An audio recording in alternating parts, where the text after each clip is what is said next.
A new strain of virus has brought the world to its knees. Affects elderly people with heart problems. Croatia had been a European success story in the fight against COVID-19. For months it had some of the continent's lowest numbers. Then, in a bid to save its tourism-reliant economy, it opened up. Hundreds of thousands of tourists surged in, and so did the virus. Στα μονοπάτια του καημού στη γέφυρα τους δεν ακούνε καν η μάνα μου. Μια φθινοπόρινη βραδιά, ζωή την κρύα σου καρδιά είδαν τα μάτια μου.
Hey guys, welcome to the vlog part of this film.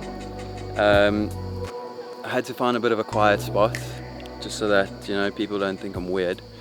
I thought I'd throw this in there just to spice things up a little bit. Today's location is Anthony Quinn Bay. It is honestly really beautiful. It reminds me a lot of Croatia. Beautiful clear water.